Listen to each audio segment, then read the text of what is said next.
여러분, 텔레비전 프로그램 중에 요즘에 유명한 프로그램 하나가 있는데 오은영의 금쪽 상담소라는 프로그램이죠. 이 아이들을 상담하고 그들의 심리 발달과 여러 가지 어려움들을 치료하고 그런 과정들을 나오는 그런 프로그램인데요. 그 오은영 박사가 아이들을 치료하고 아이들에 대한 이야기를 여러분 워낙 유명해서 잘 아실 것 같다라는 생각이 들어요.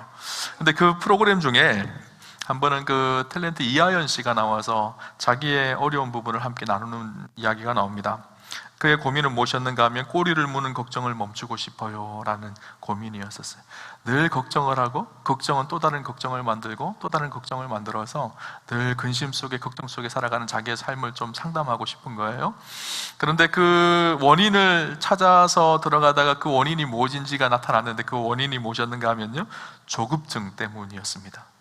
어떤 일들을 성취하고 빠른 결론을 내기를 늘 원하는데 내가 생각했던 결론이 바로바로 나지 않으니까, 내 계획대로 내 뜻대로 모든 일들이 진행되지 않으니까 불안이 생기고 근심하게 되어지고, 그 조급증 때문에 염려가 되어지고 밤에 잠도 못 자고 새벽에 잠을 벌떡벌떡 깨고 그런 일들이 있게 되어졌던 것이죠. 그런 증상을요, 램프 증후군이라고 한다고 합니다. 그런 램프 증후군 때문에 그가 늘 시달리고 힘들어하고 있다는 거예요. 그 원인이 조급증 때문이었다는 거예요. 그래서 그의 별명이요, 프로 즉각러라고 해요. 즉각 모든 일들이 진행돼야 되는데 그러지 못하여서 힘들었던 것이죠. 그런데 그 조급증을 진단하는 체크리스트가 좀 나오더라고요. 7가지 체크리스트가 있는데 혹시나 우리는 그렇지 않은지 한번 점검해 보면 좋겠다라는 생각이 듭니다. 첫 번째는 아무 일도 하지 않고 가만히 있으면 불안하다. 혹시 그런 분 계시나요? 아무 일도 안 하고 있으면 가만히 있으면 불안하다. 두 번째, 대화 중에 다음 할 말이 머릿속에 떠올라 대화에 집중할 수가 없다. 내가 빨리 이런 말을 해야지, 이런 생각이 먼저 떠올라서 대화에 집중이 안 된다라는 거예요. 세 번째는 걱정 때문에 새벽에 자주 깬다. 네 번째는 늘 시간이 부족하다고 생각한다. 다섯 번째는 상대에게 보낸 메시지, 이메일이나 휴대폰 대화에 바로 응답을 주지 않으면 기다리기가 어렵다. 여섯 번째, 급한 약속이 없어도 길이 막히면 짜증이 난다. 일곱 번째, 불안과 긴장 때문에 피로, 불면, 가슴 답답함, 통증을 느끼고 있다. 7가지 중에 여러분 몇 가지 해당되시는 것이 있나요? 있나요? 이 중에 5개가 넘으면요, 좀 치료가 필요하다고 합니다. 급한 조급증 때문에 삶이 힘들고 또 육체적으로도 건강이 힘들 수도 있으니까 치료받으라고 그렇게 이야기를 하더라고요. 우리 삶의 조급증은, 사실 조급함은 필요한 부분이 있죠. 조급증이 있어야지, 조급함이 있어야지 어떤 일들이 진행이 되어집니다. 그런데 이 조급함이 과하면요, 이 조급함 때문에 늘 걱정하고 염려가 생기고 어려운 마음이 듭니다. 특별히 연말이 되어지면 우리가 이 조급함이 생기죠. 한 해가 지나가는데 내가 한 일은 별로 내 뜻대로 이루어지지 않은 것 같고, 나이는 점점 들어가고 뭔가 인생에 성취는 없는 것 같고, 그러니까 마음속에 불안함이 생기게 되어지죠. 오늘 우리가 이 조급함이 우리 삶 속에 스며들어올 때, 조급함은 사실은 우리가 곰곰이 생각해야 될, 조급함이 우리의 영적인 문제라는 것을 인식해야 되는 한 가지 이유는 무엇인가 하면요, 이 조급한 마음 속에 분주하고 걱정과 염려가 있다라는 것은 우리의 마음 속에 하나님이 동행하심을 사실 잃어버렸다라는 뜻이기도 하거든요. 그래서 오늘 본문을 보면서 우리가 어떻게 하면 우리가 만들어 놓은 시간이 아니라 하나님이 만들어 놓은 하나님의 시간까지 우리가 기다릴 수 있는 여유가 있을 수 있을지, 또 우리 조급함의 감옥에서 우리가 어떻게 벗어날 수 있을지 좀 함께 나누면 좋겠다라는 생각을 해보았습니다. 오늘 본문의 말씀은 요셉에 대한 말씀이죠. 우리가 너무나 잘 아는 말씀입니다. 요셉의 별명이 있습니다. 요셉의 별명은 무엇인가 하면 꿈꾸는 사람입니다. 요셉은 꿈쟁이였었어요. 그래서 형들이 요셉이 오는 모습을 보고 꿈꾸는 자가 오는도다, 그렇게 비웃듯이 조롱하듯이 했던 말이 그 말이었죠. 그런데 요셉이 꾸었던 중요한 꿈 2가지가 있죠. 첫 번째는 형들의 볏집단이 자기에게 절하는 꿈이었고, 또 해와 달과 별들이 자기에게 절하는 그런 꿈을 꾸게 되어졌죠. 요셉은 사실 그 의미가 정확한 의미인지 잘 몰랐어요. 그렇지만 분명한 것은 자기 인생을 향한 하나님의 놀라운 계획과 뜻이 있고, 나를 통해서 하나님께서 무엇인가를 이루어 가시려고 하는 계획이 있다는 사실을 알게 되었을 것입니다. 그런데 중요한 것은, 그렇게 꿈을 꾸고 하나님께서 계획과 비전을 보여주셨으면 어떻게 돼야 될까요? 그 꿈이 순적하게 잘 이루어져 가는 과정이 있어야 되잖아요, 그죠? 근데 그렇지 않고 전혀 자신의 인생이요, 그 꿈과는 정반대되는 엉뚱한 곳으로 가고 있는 거예요. 깊은 고난 속에 빠지게 되어집니다. 우리가 잘 알듯이 형들에게 팔려서 애굽의 종으로 살아갑니다. 그곳에서도 성실하게 살아가지만 또 보디발의 아내 때문에 억울한 누명을 쓰고 감옥에 갇혀요. 감옥에서도 우리가 잘 알듯이 술 맡은 관원장과 떡 맡은 관원장의 꿈을 해석해 주죠. 그리고 그들이 이 감옥에서 만약에 내가 풀려나면 너를 감옥에서 이 억울한 상황에서 해결해 줄 수 있도록 왕에게 이야기하겠다, 그렇게 이야기를 합니다. 실제로 풀려나잖아요. 술 맡은 관원장이. 술 맡은 관원장은 당시에 굉장한 직분이었거든요. 왕과 함께 술을 마시며 정치를 함께 논하는 사람이었고, 또 왕의 술에 독이 들었는지 안 들었는지를 확인하고 점검하는 사람이요, 술 맡은 관원장이. 그래서 왕이 굉장히 신뢰할 수 있는 높은 직위가 술 맡은 관원장이었습니다. 근데 그 사람이 풀려나서 요셉이 그 다음날 풀려나면 얼마나 좋았을까요? 그죠? 하루가 지나고 이틀이 지나고 3일이 지나고 일주일이 지나고 이 술 맡은 관원장이 요셉을 잊어버린 거예요. 그러니까 하나님의 계획은 굉장히 더디도 아니죠. 아예 이루어지지 않는 것 같고, 아니 좀 술 맡은 관원장이 이 문제를 좀 풀어줬으면 좋겠는데 그 약속도 전혀 지키지 않는 것 같고, 그럼 마음속에 어떤 마음이 생길까요? 조급함이 생기는 것이 당연하죠. 내 인생이 이렇게 감옥에 있다가 망하는 것이 내 인생이겠구나, 이런 생각이 안 들까요? 당연히 들었을 거예요. 그죠? 아마 제가 요셉 같았으면 굉장히 불평했을 것 같아요. 하나님, 이게 뭡니까 지금? 하나님 꿈을 보여주셨고 저에게 계획이 있으시다면 지금 이렇게까지 감옥까지 제 인생의 밑자락까지 떨어지게 하면 안 되시지 않나요? 이렇게 항변하고 싶었을 것이라는 마음이 듭니다. 요셉은 그 상황 속에서 놀랍게 오늘 성경을 보면요, 짜증을 내거나 화를 내거나 하나님을 원망하거나 전혀 불평하지 않습니다. 이상하죠? 어떻게 그럴 수가 있을까요? 여러분, 보통 우리의 마음이 상하면요, 사람을 대하는 것이 굉장히 힘듭니다. 그죠? 마음이 상하고 힘들고 불편하면요, 그냥 편안했던 말도 굉장히 짜증스럽게 들려져요. 그죠? 저도 이제 사람이다 보니까 목사이지만 때때로 스트레스 받고 힘들 때가 있어요. 그러면 제일 힘든 것이요, 제 아내하고 제 자녀들인 것 같아요. 굉장히 집에 들어가면 저도 모르게 퉁명스럽게 바뀌어요. 같은 말을 해도 굉장히 짜증 섞인 소리로 바뀌어져서 아이들에게 화내게 되고 아내에게도 화내게 되어지더라고요. 아내와 아이들을 굉장히 미안할 때가 굉장히 많아요. 지나고 나면. 보통 우리가 그렇습니다. 힘들 때, 바닥까지 내려갔을 때 주위의 사람을 분노의 대상으로 그렇게 생각하기가 쉽죠. 또 오늘 요셉을 보면요, 전혀 그렇지 않아요. 감옥에서 요셉이 했던 일이 무엇인가 하면 감옥에 갇혀 있는 사람들을 섬기는 일을 했습니다. 그럼 섬기는 일을 하기가 쉬웠을까요? 이렇게 불편하고 자기가 지금 힘들고 어려운 고난의 상황인데 누구를 섬기고 억울하기도 하고 분노가 나기도 하는 그 상황인데 감옥에 있는 다른 죄수들을 섬기는 거예요. 자, 이 모습을 보면서 이것이 요셉과 우리의 차이구나라는 생각이 들었어요. 믿음의 고수들과 믿음의 하수들의 차이가 이런 모습이 아닐까라는 생각도 들었어요. 오늘 요셉이 어떻게 그렇게 조급함에서 또 마음의 분노에서 자유할 수가 있었을까요? 오늘 본문 속에 우리에게 주는 중요한 메시지가 있습니다. 오늘 반복해서 본문 속에 나오는 말씀이 있는데 무엇인가 하면 여호와께서 요셉과 함께 하심으로 라는 말이에요. 창세기 39장 2절을 보면요, 이렇게 기록합니다. 여호와께서 요셉과 함께 하심으로 그가 형통한 자가 되어 그의 주인 애굽 사람의 집에 있으니, 이 애굽의 종살이를 하고 있는 그 요셉과 하나님께서 함께 하셨다, 그렇게 기록하고 있죠. 39장 21절에도 이야기합니다. 여호와께서 요셉과 함께 하시고 그에게 인자를 더하사 간수장에게 은혜를 받게 하시매, 그렇게 말하고 있어요. 요셉과 함께 하셨다. 23장에도 여호와께서 요셉과 함께 하심으로 그렇게 기록을 하고 있어요. 요셉은요, 지금 감옥 속에 있었지만 그가 놓치지 않았던 것이 있어요. 그것이 무엇일까요? 하나님이 나와 함께 하고 계신다라는 사실이었었어요. 그렇죠?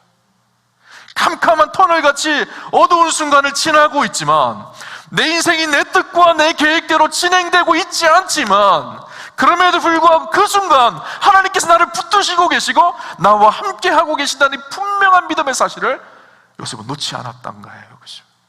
하나님을 신뢰하고 있었던 것이죠. 만약에 요셉이요, 술 맡은 관원장을 신뢰했으면 어땠을까요? 하루가 지나고 이틀이 지나고 술 맡은 관원장에게 연락이 올 때가 되어졌는데 연락이 안 오고 일주일이 지나고 한 달이 지나고 아마 그의 마음은 무너져 내렸을 거예요. 삶의 절망 속에서 헤어나오지를 못했을 거예요. 그러나 요셉은 술 맡은 관원장 사람을 의지했던 것이 아니라 하나님을 의지했던 거예요. 하나님을 신뢰했던 것이죠. 비록 내 상황과 환경은 감옥이지만 그럼에도 불구하고 하나님은 여전히 신실하게 내 인생을 붙들고 계시고 나를 인도하고 계신다라는 사실을 요셉은 확실히 알고 있었던 것이죠. 그러니까 흔들리지 않았던 거예요. 오늘 저와 여러분의 인생은 어떤가요? 내가 생각했던 대로 내 뜻과 계획이 풀리지 않을 때가 있죠. 그죠? 내가 기도하는데 기도의 응답이 더디 이루어지는 것 같이 느껴질 때가 있습니다. 한 해 시작했을 때는 올해가 결론이 났을 때, 결말 지어질 때 이런 열매가 맺혀졌으면 좋겠다 생각을 했는데 아무런 열매가 맺혀지지 않은 것 같은 답답함이 우리 인생 가운데도 밀려올 때가 있죠. 그런데 중요한 사실, 우리가 기억해야 될 사실은 우리가 그때 조급함에 밀려서 걱정하고 염려하는 이유는 간단합니다. 하나님이 나와 함께 하심을 신뢰하지 못하기 때문이에요. 오늘 우리와 함께 하시는 하나님의 그 은혜, 우리를 붙들고 계시는 그 하나님의 신실하심을 바라보는 것, 이것이 믿음인 것이죠. 참 중요한 것이 있습니다. 그래서 우리가 계획을 세우고 꿈을 세우고 그 계획을 위해서 열심히 달려가는 것도 참 중요하지만 더 중요한 것은 무엇인가 하면요, 매 순간순간 하나님의 은혜를 놓치지 않는 것이에요. 그죠? 우리는 늘 목적 중심적인 삶이 되어질 때가 많아요. 그 목적을 성취하는 것이 우리 인생의 성공이라고 여깁니다. 그러나 진짜 중요한 것은요, 그 과정이죠. 그 과정 속에 하나님과 동행하며 신실하게 믿음으로 우리를 인도하시는 그 하나님과 한 걸음 한 걸음 내딛는 이 은혜가 필요한 것이죠. 비전이 중요하지 않다는 것이 아니에요. 비전이 중요하죠. 근데 비전보다 더 중요한 것이 있습니다. 오늘 나와 함께 하시는 하나님의 은혜예요. 그죠? 그 은혜를 붙들고 하루하루를 진실하게 살아가는 거예요. 하나님은요, 우리의 인생이 크게 성공하는 것, 물론 성공하면 좋은 일이죠. 그런데 크게 성공하는 것보다 더 기뻐하시고 더 기대하는 것이 있어요. 그것이 무엇일까요? 우리의 인생이 하나님 앞에 온전히 성숙하는 것입니다. 우리는 늘 성공을 위해 살려가지만 그 성공보다 더 소중한 것은요, 오늘 우리 인생이 하나님과 동행하며 성숙의 길로 그렇게 날마다 달려가는 것이죠. 그렇게 하나님께서 오늘 우리와 함께 하신다는 사실을 신뢰하면 분명한 소망 한 가지가 생깁니다. 그 소망이 무엇일까요? 힘들게 기다리는 고난의 시간, 어려움의 시간, 더디 이루어지는 같은 시간이지만 이 시간 속에서도 하나님께서는 여전히 신실하게 우리의 인생 가운데 일하시고 계신다라는 사실이에요. 비록 하나님께서 그 요셉에게 꿈을 주셨지만 요셉이 지금 감옥에 갇혀져서 힘들고 어려운 순간을 보내고 있지만 이때 하나님께서 능력이 없어서 요셉을 감옥에 가두신 것이 아니에요. 이 감옥의 시간을 통해서 하나님은 요셉을 다듬기 시작하셨고 만지시기 시작하셨고 그를 애굽의 국무총리로 세우셔서 국무총리로서 많은 사람들을 구원해내는 그 일들을 감당하기 위해서 그를 준비시킨 것이죠. 여러분, 애굽의 국무총리가 되어지잖아요. 우리가 잘 알잖아요. 요셉이 바로 왕의 꿈을 해석해주고 애굽의 국무총리가 되어지잖아요. 그 국무총리가 되어져 가는 과정 속에 바로의 꿈을 해석하는 지혜가 있었지만, 물론 그 꿈을 해석해주는 지혜가 참 중요했지만 하나님께서 함께 하심으로, 근데 더 중요한 것이 있었어요. 그것만큼 중요한 것이 무엇인가 하면 국무총리가 될 수 있는 실력이 있어야지 국무총리가 되죠. 꿈만 해석해준다고 되는 것이 아니잖아요. 당시 애굽은요, 온 세계를 통치하고 다스리던 그런 나라였어요. 세계에서 가장 힘이 센 강대국이었죠. 그 애굽을 통치하는 국무총리가 되어지려면 정치력이 있어야 되고 애굽의 국정에 대한 전반적인 지식이 있어야 되고 당시에 국제 정세가 어떻게 흘러가야 되는 이런 모든 지식들이 있어야지 국무총리로서 올바른 통치를 할 수가 있어요. 요셉의 삶을 보면 그것을 공부할 수 있는 기회가 있었을까요? 없었을까요? 종으로 살고 감옥에 있었는데 어떻게 그것을 공부할 수가 있었을까요? 그런데 오늘 성경을 보면요, 그 감옥의 어둠의 시간을 하나님은 사용하셨던 것 같다라는 생각을 해봅니다. 오늘 본문 39장 20절에 보면 이렇게 얘기합니다. 이에 요셉의 주인이 그를 잡아 옥에 가두니 그 옥은 왕의 죄수를 가두는 곳이었더라. 요셉이 옥에 갇혔으나, 그 요셉이 갇힌 감옥이 어떤 감옥이었다고요? 왕의 죄수를 가두는 감옥이었었어요. 그 감옥은요, 그냥 일반적인 잡범들을 가두는 곳이 아니라요, 왕과 함께 국사를 논하고 정치, 경제, 사회, 문화 모든 영역 속에서 열심히 왕을 섬기며 왕궁에서 일했던 사람들 중에 왕의 눈밖에 나서 쫓겨나서 감옥에 온 사람들이라는 거예요. 요즘 말로 하면 정치범 정도 되는 뭐 그런 사람이겠죠. 때때로는 억울한 누명을 쓰고 그 자리에 온 사람들도 있을 것이고, 아마 그 자리에 모여있던 대부분의 감옥의 사람들은요, 아주 그 시대에 굉장히 탁월했던 그런 사람들이었어요. 많은 지식을 가지고 있고 많은 것을 배우고 많은 것을 섭렵한 그런 사람들이었던 것 같아요. 우리가 잘 알듯이 술 맡은 관원장, 떡 맡은 관원장도 그 감옥에 들어왔잖아요. 그들도 정치적으로 굉장히 영향력이 있었던 사람들이고 많은 지식을 가지고 있었던 사람들이거든요. 요셉이 감옥에서 뭐 했을까요?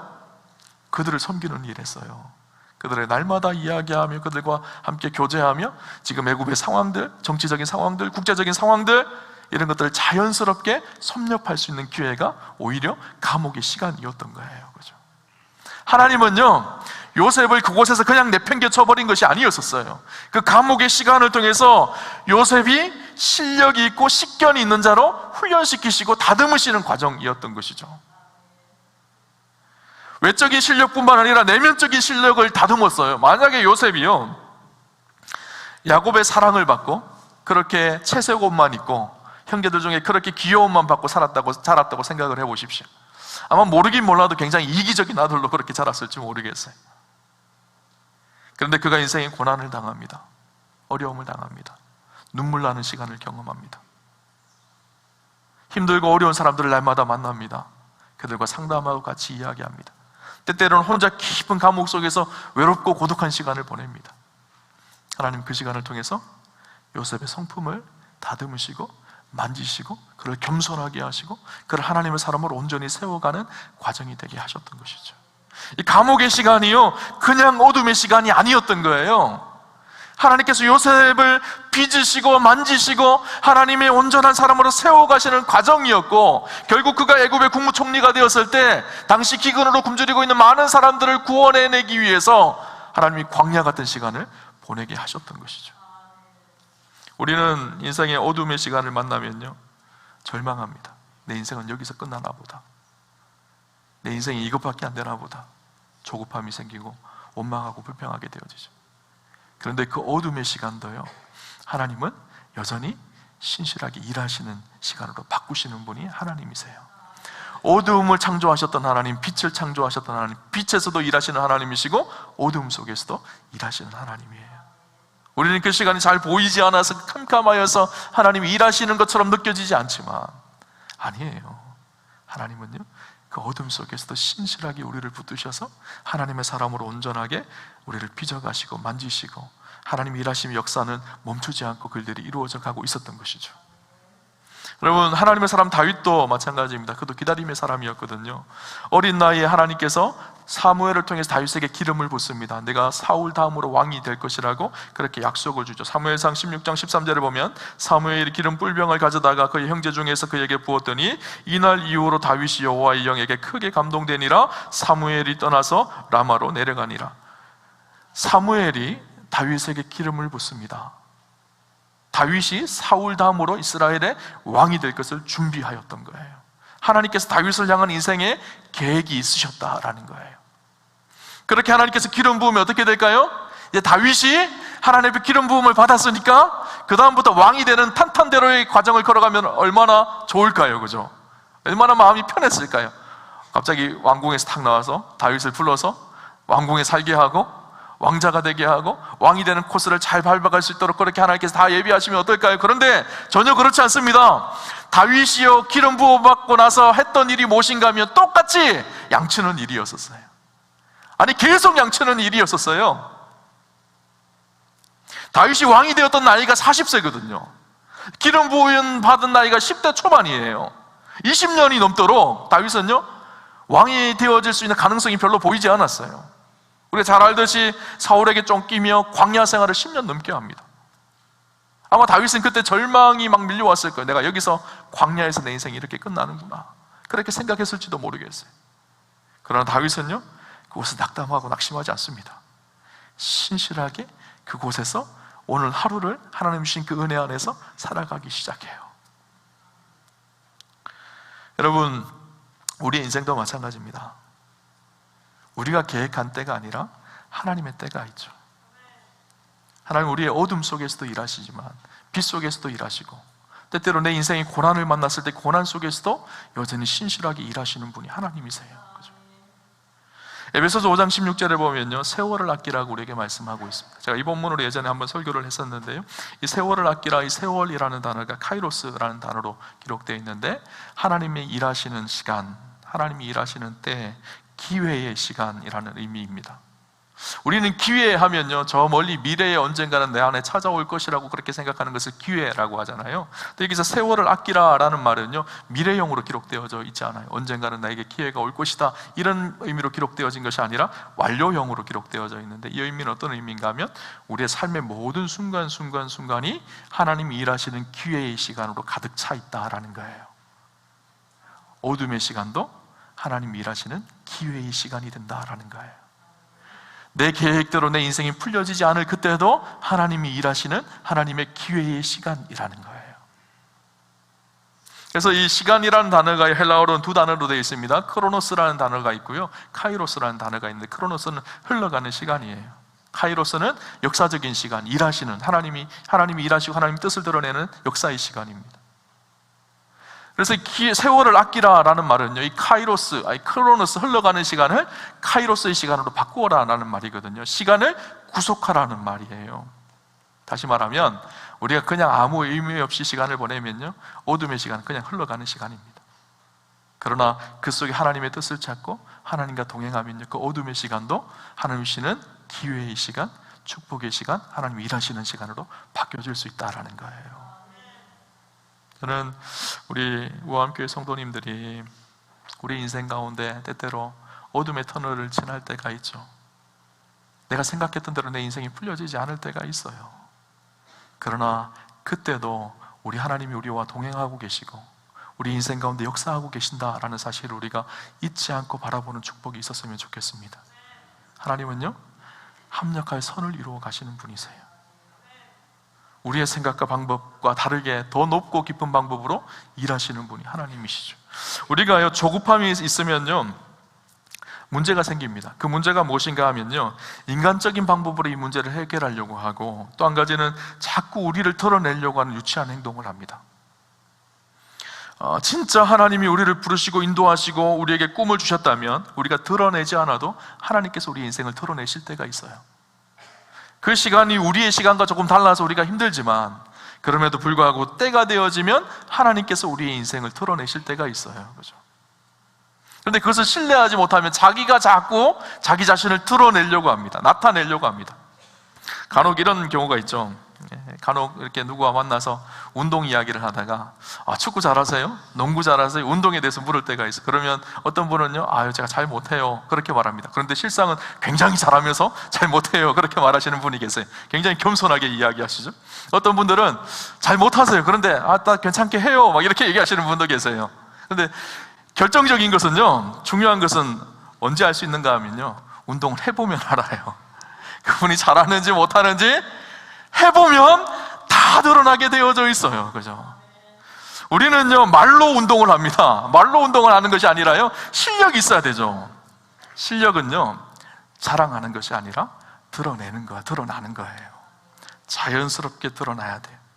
요셉도 마찬가지입니다. 요셉이 실력이 있었거든요. 하나님이 동행하시고 꿈을 해석하고 하나님 주신 지혜로 살아가는 실력이 있었거든요. 한 번도 자기를 드러내지 않습니다. 한 번도 자기를 자랑하지 않습니다. 조급하여서 자기를 과시하지도 않습니다.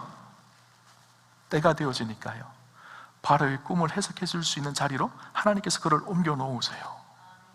그리고 그 실력이 때가 되어지니까 드러나게 되어져 있던 거예요. 우리는 자꾸 우리의 실력을 우리가 드러내려고 해요. 그러니까 늘 그것 때문에 창피를 당하기도 하고 힘들기도 한 것이죠. 다윗도 마찬가지입니다. 하나님의 기름 부음 받은 다윗이요, 다시 양을 칩니다. 성실하게 양을 쳐요. 양을 치니까요, 놀라운 기술들이 생기기 시작해요. 돌팔매질로 사자도 넘어뜨리고 돌팔매로 곰도 쓰러뜨리는 이런 능력이 나타내죠. 그런데 한 번도 다윗은 그것을 과시한 적이 없어요. 대단한 능력이잖아요. 하나님께서 그를 역사의 한복판으로 자꾸 밀어넣으세요. 이스라엘이 블레셋과 전쟁을 하는데 다윗이 그냥 했던 일 똑같이 했어요. 형들에게 도시락 갖다 주는 일 했거든요. 그런데 그곳에서 골리앗을 만나죠. 지금까지 그냥 살아와서 평범하게 실력으로 갖고 왔던 것들을 하나님 그 자리에서 사용하게 하세요. 돌팔매질을 하는 것은, 물맷돌을 돌리는 것은 그의 일상 속에 늘 사용했던 무기였습니다. 그 일상 속에 살던 삶 속에서 하나님은 하나님의 때에 하나님께서 다윗을 많은 사람들 앞에 왕으로의 모습으로 세워가는 그 역사의 한복판으로 다윗을 이끄셨던 것이죠. 하루하루를 신실하게 진실하게 그렇게 살아가니까 때가 되니까 하나님께서 그를 역사의 한복판에 세우셔서 준비시키시고 이끌어 가셨던 거예요.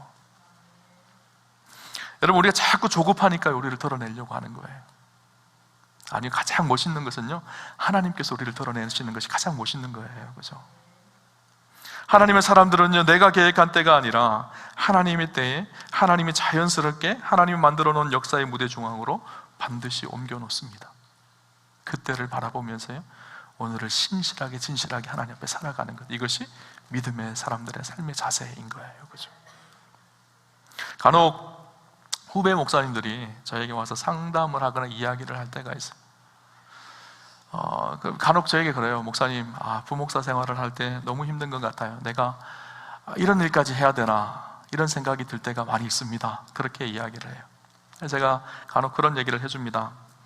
힘들지만 해야 하는 일을 열심히 하다 보면 하나님께서 하고 싶은 일을 할 수 있는 자리로 옮겨주실 거야. 오늘 그냥 하루를 신실하게 하나님 앞에 살아가길 부탁한다. 이렇게 제가 권면을 하거든요.